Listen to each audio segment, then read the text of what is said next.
오늘은 창세기 1장 1절 말씀을 가지고 특별히 태초에라는 단어를 중심으로 해서 말씀을 나눠 보도록 하겠습니다. 우리가 알고 있는 성경의 태초에라는 한국어 단어는 히브리어로 베레시트입니다. 그런데 이 베레시트라는 단어를 파자해 보면 성경 맨 처음 단어 안에 하나님의 나라의 계획과 하나님의 뜻이 다 들어있다는 것을 알게 됩니다. 하나님이 이 세상을 창조하시고 사람을 창조하실 때 그 마음속에 어떤 의도를 가지고 계셨는지가 이 글자 안에 밝혀져 있습니다. 하나님은 앞으로 성경의 나머지 부분에서 하실 모든 말씀을 이 베레시트 한 글자 안에 압축해 놓으셨다고 해도 과언이 아닙니다. 다시 말해 복음이 이 한 글자 안에 다 들어가 있습니다. 베레시트라는 단어를 끄집어서 끌어당기면 성경 전체가 다 끌려 올라오게 되어 있다는 것입니다. 이 단어를 한 글자 파자해 보면 첫 번째 단어 베트는 성전, 하나님의 집, 내 안에 집을 짓다라는 의미가 있습니다. 두 번째 단어 레시는 머리, 시작, 처음, 잉태. 세 번째 단어 알레프는 하나님, 배움, 배우다라는 뜻이 있습니다. 네 번째 단어 시는 아랫니, 묵상, 아랫 이빨로 씹는다. 다섯째 단어 요두, 손, 하나님의 손, 능력, 권능. 마지막 단어 타부, 목표, 육체의 죽음, 육의 속성이 죽어 하나님의 생명을 얻다라는 뜻이 있습니다. 그래서 베레시트라는 단어를 파자하면 다음과 같은 뜻이 나옵니다. 하나님의 집이 되기 위해서는, 하나님의 나라가 되기 위해서는 시작부터 하나님을 배움으로 머리, 즉 생각이 바뀌는 것인데 하나님의 도우심을 통해 아래 것, 즉 하나님이 창조하신 피조세계를 통해 하나님을 배우고 익혀서 육의 속성은 죽고 하나님의 생명으로 거듭나는 것이다 라는 뜻입니다. 이 세상은 하나님의 작품입니다. 작품은 그 작품을 창조하신 작가의 혼과 마음이 담겨 있습니다. 예를 들어서 하나님의 창조 작업을 화가의 작업과 비교를 해 보십시오. 아무것도 그려져 있지 않은 하얀 도화지를 창조 이전의 무와 혼돈과 무질서의 세상이라고 생각해 보겠습니다. 아무것도 그려져 있지 않은 하얀 도화지는 값으로 따지면 얼마 되겠습니까? 아무 가치가 없죠. 반면에 화가가 하얀 도화지 안에 자신의 혼을 넣어서 그림을 그려 놓으면 작품이 되어서 엄청난 값어치를 갖게 됩니다. 무와 혼돈이었던 물질들이 하나님의 생기로 생명이 되어 무한한 가치를 갖게 되는 것과 마찬가지입니다. 생명은 하나님의 속성 가운데 가장 최고의 속성입니다. 생명을 창조하실 수 있는 능력은 오직 하나님만이 가지고 있는 특별한 능력인 것입니다. 하나님이 주셔야만 얻을 수 있는 것이 바로 생명인 것입니다. 그러기에 우리가 지금 살아있다는 것은 하나님이 우리에게 개입하고 계시다는 강한 증거인 것입니다. 로마서 1장 20절, 21절에 창세로부터 그의 보이지 아니하는 것들, 그의 영원하신 능력과 신성이 그가 만드신 만물에 분명히 보여 알려졌나니 그러므로 그들이 핑계하지 못할지니라. 분명히 말씀하고 있습니다. 그러므로 우리가 이 세상을 먹고 사는 하나의 방편으로만 생각하지 않고 세상에 가득 찬 아름다운 생명을 보면서 조금만 깊이 생각해 본다면 하나님의 지문들을 보면서 감사하고 기뻐하게 될 것입니다. 하나님께서 이 세상에 그토록 많은 지문과 증거들을 남겨놓으신 이유는 무엇이겠습니까? 이 세상을 통해 하나님을 보고 배워 알라는 것입니다. 그래서 베레시트라는 단어 중에 네 번째 단어인 신이 나오는데 이 신 속에 바로 이러한 하나님의 뜻이 들어가 있습니다. 신의 뜻은 아래 것을 통해 위의 것을 배우라라는 의미가 있습니다. 공관복음에 보면 예수님은 하나님을 표현하고 하나님 나라를 가르치시는데 항상 비유를 사용하십니다. 바로 이 비유가 신인 것입니다. 아래 것을 사용하여 위의 것을 드러내는 방법인 것입니다. 저는 아직 미국에 가본 적이 없습니다. 그래서 미국이 어떤지 이렇게 상상이 안 됩니다. 근데 미국 뉴욕에서 오랫동안 살던 친구가 와서 나에게 뉴욕에 대해 설명을 해주려고 합니다. 그때 곧바로 뉴욕에 대해서 가르쳐주면 저는 알아듣지 못할 겁니다. 그래서 친구는 내가 경험하고 알고 있는 한국의 신뢰를 통해서 알려주게 됩니다. 가령 내가 뉴욕이 얼마나 크냐라고 질문을 한다면 친구는 내가 알고 있는 크기의 실내를 들어서 이해를 시킵니다. 아마 서울의 몇 배는 될 거야. 뭐 5배는 될 거야. 뭐 6배는 될 거야. 이렇게 내가 알고 있는 경험을 사례로 들어 비유로 얘기하면 제가 이해하기 쉬운 것과 같은 것입니다. 그래서 마태복음 13장 34절에는 예수님께서는 비유가 아니면 아무것도 말씀하지 아니하셨다라고 기록하고 있습니다. 하나님을 보지 못하고 하나님 나라에 다녀오지 못한 사람들에게 하나님을 소개하는 방법은 이것밖에 없었을 것입니다. 누가복음 13장 18절에 그러므로 예수께서 이르시되 하나님의 나라가 무엇과 같을까? 내가 무엇으로 비교할까? 이 말씀을 통해서 우리가 무엇을 알 수 있습니까? 우리 주님은 보이지 않는 하나님 나라를 사람들에게 소개하기 위해서 이 세상에 무엇으로 비교해서 설명해야 할지 늘 고민하고 묵상하셨다는 것을 알 수가 있습니다. 그래서 천국은 마치 뭐와 같다라고 비유로 말씀하셨던 것입니다. 이렇게 주님은 비유를 통해 감춰져 있던 것, 보이지 않는 것, 깊은 곳의 진리를 드러내려고 하셨습니다. 마태복음 13장 35절에 이는 선지자로 말씀하신 바 내가 입을 열어 비유로 말하고 창세부터 감추인 것들을 드러내리라 함을 이루려 하심이니라. 그러므로 우리는 하나님이 이 세상을 창조하신 목적을 이해할 수 있게 되었습니다. 이 세상을 통해 하나님을 만나고 하나님 나라를 배우라는 것입니다. 세상의 꽃, 나무 등 삼라만상 세상에 살아있는 모든 것이 하나님을 가르치는 부교재가 됩니다. 그리고 우리가 살아가는 삶과 환경, 모든 사건들이 보이지 않는 하나님을 경험하게 하는, 그래서 하나님을 만나게 하는 훌륭한 중매자가 되는 것을 믿으시기 바랍니다. 우리는 하나님이 창조하신 이 세계에 살면서 무엇을 먹을까, 무엇을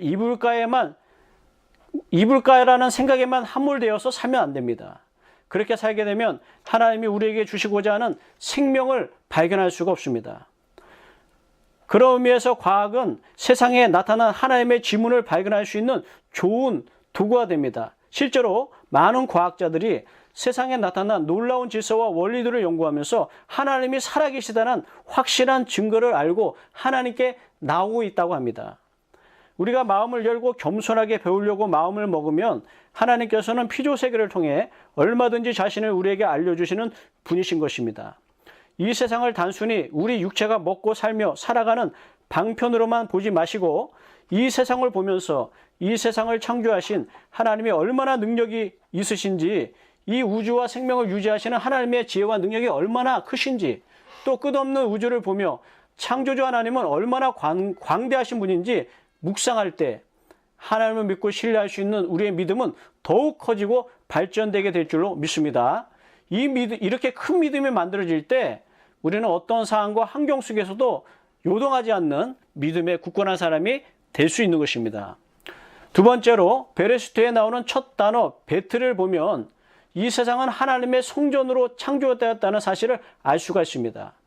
베트는 앞에서도 말씀드렸지만 하나님의 집, 성전, 그 안에 집을 짓다라는 뜻을 가지고 있습니다. 그렇기 때문에 창조 사역은 이 땅 안에 하나님이 거할 집을 짓는 사역이었습니다. 이사야서 66장 1절 2절에 보면 여호와께서 이와 같이 말씀하시되 하늘은 나의 보좌요 땅은 나의 발판이니 너희가 나를 위하여 무슨 집을 지으랴? 내가 안식할 처소가 어디랴? 나 여호와가 말하노라. 내 손이 이 모든 것을 지었으므로 그들이 생겼느니라. 아멘. 하늘을 창조하신 것은 하나님의 보좌로 삼기 위함이라고 말씀하고 있습니다.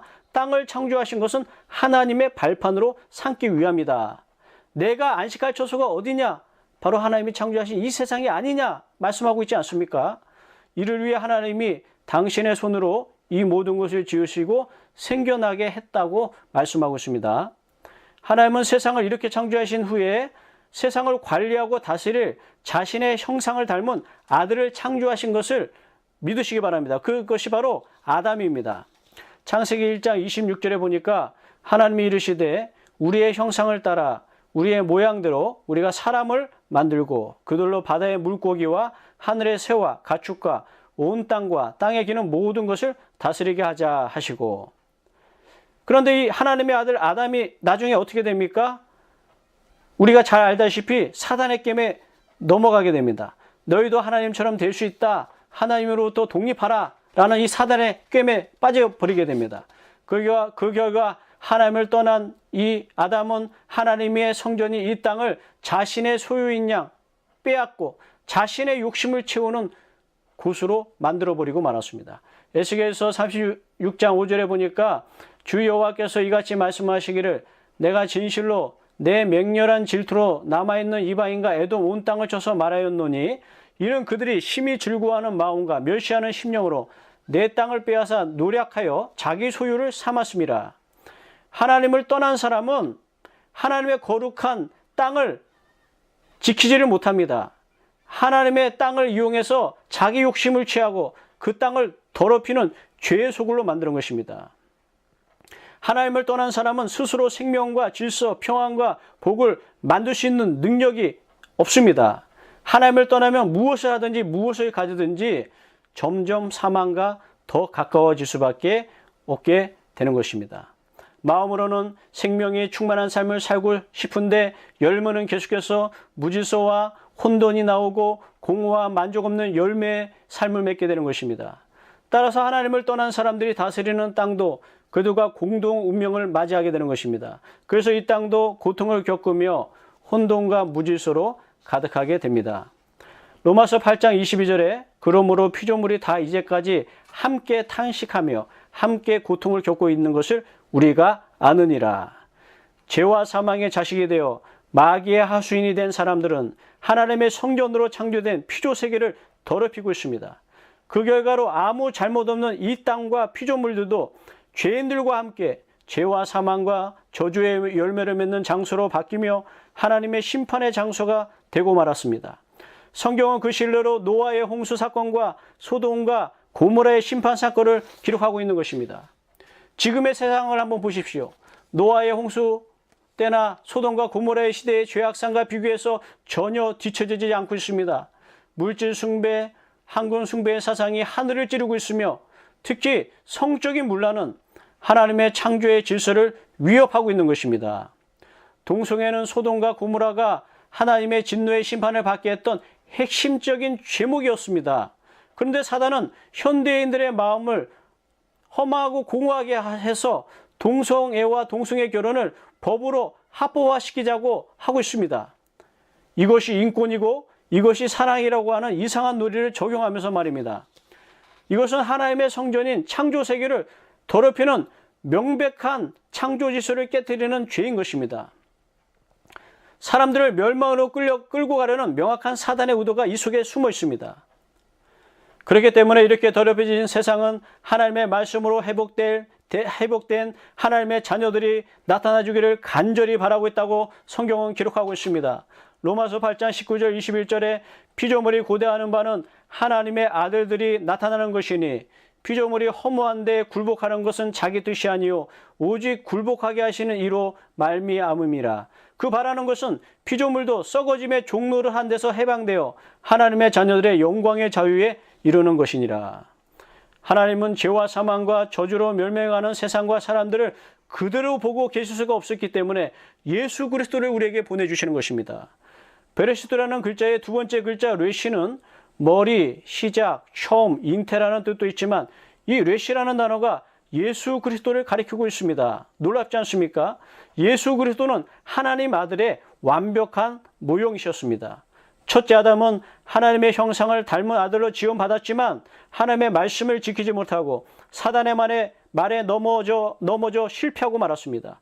하지만 둘째 아담으로 오신 예수 그리스도는 광야에서 받은 사단의 유혹을 하나님의 말씀으로 완벽하게 물리치시고 이 땅을 하나님의 나라로 완벽하게 다스릴 하나님의 아들들의 첫 열매가 되신 것을 믿으시기 바랍니다.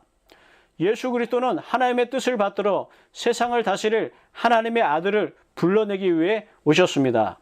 하나님의 아들이 되기 위해서는 먼저 그 사람이 하나님이 거하시는 성전, 곧 하나님의 나라가 되어야 하는 것입니다. 잠언 4장 23절에 모든 지킬 만한 것 중에 더욱 내 마음을 지켜라. 생명의 근원이 이에서 남이니라. 누가복음 17장 20절 21절 하나님의 나라는 볼 수 있게 임하는 것이 아니요 또 여기 있다 저기 있다고도 못하리니 하나님의 나라는 너희 안에 있느니라. 하나님은 첫째 아담이 마음의 생각에 마귀의 말을 품음으로 마귀의 나라가 되어서 이 땅과 마귀의 것으로 더럽혀지는 심각한 해악을 보셨기 때문에 그 사람의 마음에 분명한 하나님의 지식이 새겨져 있는 사람을 찾으시는 것입니다. 그런데 현대인들을 보면 그의 마음에 하나님 나라를 건설하는 데는 관심이 없는 것 같습니다. 반면에 어디에 관심이 있습니까? 외모를 꾸미고 가꾸는 데는 열정을 나타내고 있습니다. 외적인 스펙을 쌓아 출세하고 성공하는 것만을 가치로 여기고 있습니다.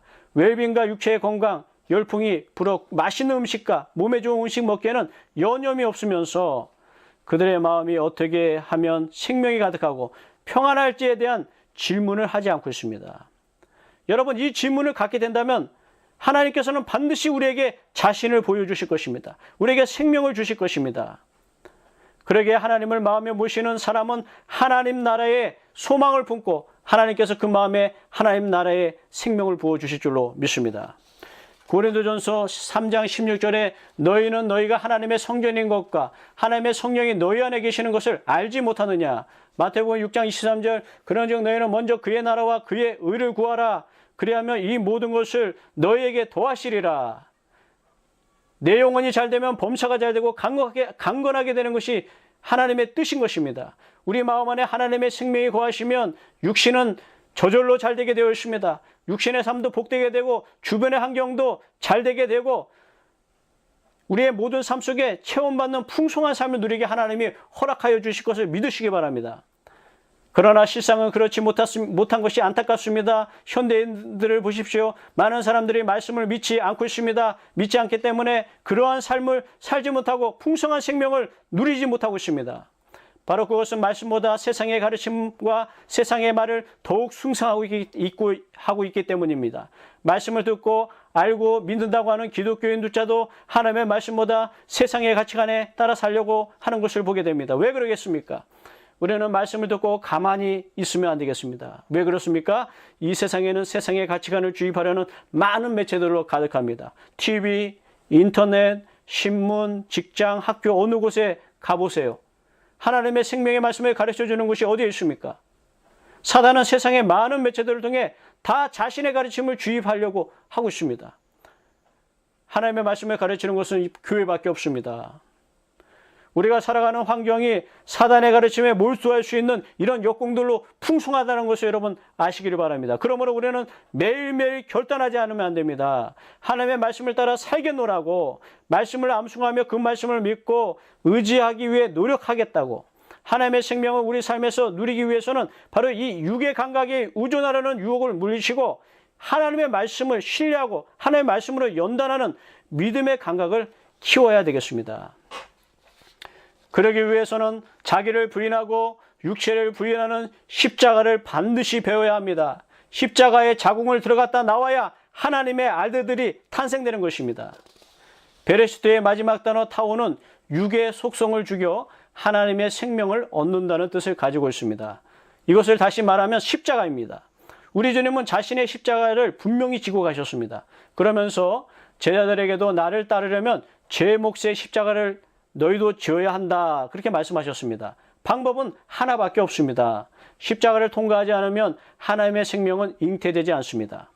많은 기독교인들이 십자가를 부담스러워하고 지려고 하지 않습니다. 십자가 없이 곧바로 평안과 생명을 원하고 있습니다. 안 됩니다. 십자가 없이는 하나님의 참된 평안과 생명은 우리에게 다가올 수 없습니다. 우리는 매일 아침에 일어나서 하나님께 기도해야 합니다. 오늘도 내 육체의 생각에 따라 살지 않게 하소서. 기분과 감정에 이끌려 살지 않게 하여 주세요. 하나님의 말씀을 의지하여 살 수 있도록 하나님 도와주세요. 사람들의 말에 이끌리지 않고 말고 세상의 가치관에 현혹되지 않고 모든 지각에 뛰어난 하나님의 평강을 누릴 수 있는 생명을 허락하여 주세요라고 기도해야 하는 것입니다. 아메리카 인디언들에게는 오래전부터 내려오는 다음과 같은 이야기가 있다고 합니다. 지혜가 많은 할아버지가 손자에게 하루는 말을 합니다. 여기 검은 사냥개와 하얀 사냥개가 있다. 이 두 개가 기본적으로 가지고 있는 능력과 힘은 동일하다. 그런데 너는 오늘 선택할 수 있다. 검은 사냥개를 이기게 하고 싶으면 이기게 할 수 있다. 그리고 만약에 하얀 사냥개를 이기게 하고 싶으면 이기게 할 수 있다. 그래서 손자가 묻습니다. 할아버지 어떻게 그렇게 할 수가 있습니까? 그러자 이 지혜로운 할아버지는 허허허 웃으면서 말을 합니다. 검은 사냥개를 이기게 하고 싶으면 검은 사냥개에게 먹이를 주고 흰 사냥개를 굶기면 된다. 반대로 흰 사냥개를 이기게 하고 싶으면 흰 개에게 먹을 것을 주고 검은 개를 굶기면 되지. 그렇습니다. 성경에 분명히 하나님이 주시는 생각은 생명과 평안이지만 육체가 주는 생각은 사망이라고 말씀하고 있습니다. 우리가 오늘 하루 평안하고 생명이 가득한 삶을 살고 싶다면 육체의 생각에 먹이를 주어서는 안 됩니다. 다시 말해 세상이 가르쳐주는 생각으로 우리 마음을 가득 채워 하루를 살지 말기 바랍니다. 어떤 사람들은 한번 두려운 생각이 들면 하루 종일 그 생각을 되씹고 묵상하며 살아가는 사람들이 있습니다. 안 됩니다. 어떤 사람들은 하루 종일 부정적인 생각, 세상의 걱정과 염려, 근심, 재리에 대한 근심과 염려 이런 것들만 생각하며 살아갑니다. 어떤 사람들은 세상적인 가치관과 사상으로 자기의 마음을 험하고 어두워지게 만들며 살아가고 있습니다. 이렇게 살면 우리 안에 생명과 평안은 오지 않습니다. 우리는 세상을 사랑하고 그리워하는 육체를 부인하는 십자가를 질 수 있어야 합니다. 그리고 생명의 말씀인 하나님의 말씀으로 내 마음을 가득 채워야 될 줄로 믿습니다. 말씀을 암송하고 기도하고 성경을 읽고 배우고 하나님의 뜻을 따라 살려고 힘쓰시기 바랍니다. 말씀의 가르침에 깨어 있으려고 자신을 끊임없이 채찍질하십시오. 그래야만 기분과 감정을 따라 살아라 두려워하고 낙심하며 살라는 사단의 유혹을 물리칠 수가 있게 되는 것입니다.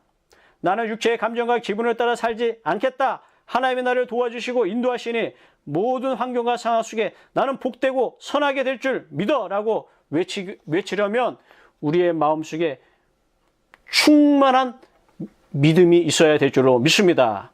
세상의 가치관으로 남과 자신을 비교하며 자신을 정죄하지 마시기 바랍니다. 하나님이 나를 사랑하시고 하나님의 능력 주심으로 모든 것이 합력하여 선이 될 것을 믿으며 하나님의 인도하심을 붙잡으시기를 바랍니다. 그럴 때 우리 마음속에 하나님의 평안과 생명을 누리는 하나님의 나라가 건설되어지고 이와 같은 삶을 살게 될 때 하나님이 주시는 은혜와 평강을 통해서 능력 있는 복된 삶으로 하나님이 인도하여 주실 줄로 믿습니다. 이와 같은 삶을 살아갈 수 있는 우리 모두가 여러분과 저가 되시기를 주의 이름으로 축원을 드립니다. 기도하겠습니다.